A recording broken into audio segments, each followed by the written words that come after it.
you mentioned how the media no longer talks and thinks about the working class, or many aspects of the media. And there's a wonderful discussion of this, and I'll read you a passage, and then I'd like your comments about it, because you make this point so well. And you write, so type the words Trump and Russia into the New York Times search bar and you'll get over 15,000 results. At the Washington Post, this search will bring up 27,000 entries since 2005.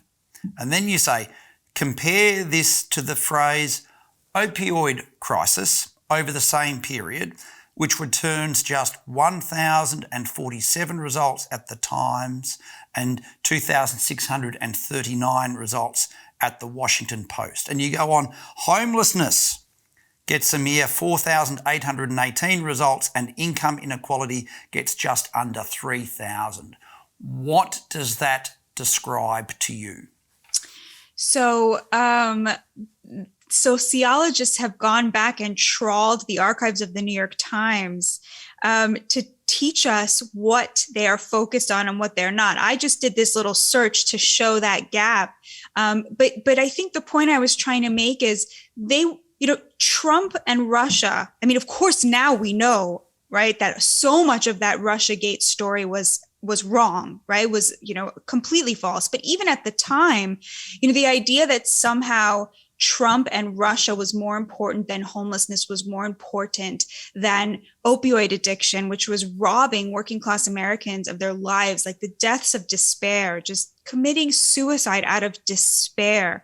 I mean, the idea that Trump and whatever had to do with Russia, that was 5 times more important than what was happening, in our inner cities, that it's obviously false. It's obviously wrong. And what it shows is that this is not being driven by any kind of journalistic value or ethic. It's being driven by something completely different, which is what the appetite of affluent liberals is for the news. So the media is reflecting what they want to read about, and what they want to read about are the things that make them feel very passionate and very emotional. And the things that make them passionate and emotional are not, unfortunately, the things that they're implicated in, the economic inequality, the opioid addiction, all of this stuff. It's the things that sort of let them off the hook, like hating on Trump, a moral panic about race, a moral panic about gender and transgender issues.